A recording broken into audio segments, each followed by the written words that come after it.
Filipi 4 ayat 8. Jadi akhirnya saudara-saudara, semua yang benar, semua yang mulia, semua yang adil, semua yang suci, semua yang manis, semua yang sedap didengar, semua yang disebut kebajikan dan patut dipuji, pikirkanlah semuanya itu.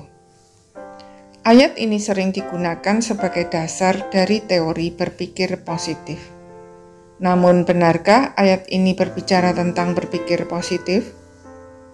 Tergantung dari apa yang dimaksud dengan berpikir positif itu.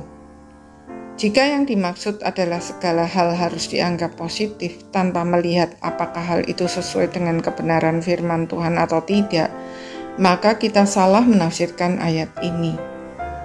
Kalau segala sesuatu kita anggap positif justru berbahaya, karena kita menjadi tidak bijaksana, tidak bersikap kritis terhadap dosa, dan mudah terkecoh oleh penampilan, serta cenderung menjadi munafik. Filipi 4 ayat 8 ditulis sebagai tuntunan kepada jemaat Filipi, khususnya Euodia dan Sintike yang sedang berselisih, supaya mereka dapat menyelesaikan perselisihan mereka. Yang pertama, pikirkan yang benar, artinya berpikirlah seimbang antara sisi buruk dan baik dari diri kita sendiri maupun pihak yang lain. Nasihat ini penting sebab ketika berselisih dengan seseorang, pada umumnya orang akan cenderung membenarkan diri sendiri dan hanya melihat sisi buruk pihak lain. Padahal, dalam setiap perselisihan, kedua pihak pasti ada salahnya.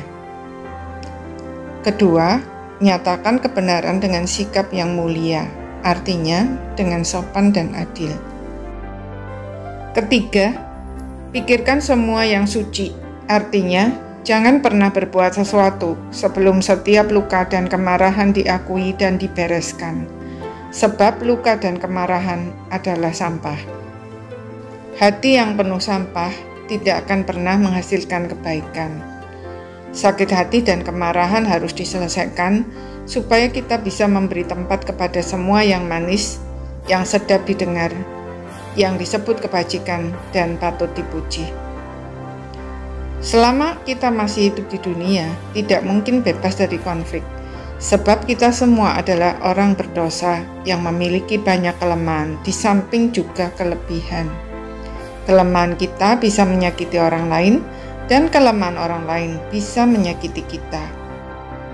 Karena itu, sebelum melakukan apapun, mari kita mulai dari diri sendiri. Curahkan segala sakit hati, kemarahan, dan semua pikiran yang tidak kudus kepada Tuhan. Letakkan semua di bawah kaki salibnya, izinkan Dia menyembuhkan semua luka kita dan mengampuni yang bersalah. Setelah itu, barulah kita bisa menyerahkan diri kepada Tuhan untuk dipakai menjadi alat kemuliaan-Nya. Jika setiap orang melakukan bagiannya dengan rendah hati dan ketaatan mutlak, maka damai sejahtera Allah yang melampaui segala akal pasti akan memenuhi hati kita. Dan kita semua akan bertumbuh di dalam saling mengasihi. Maukah kita melakukan bagian kita? Amin.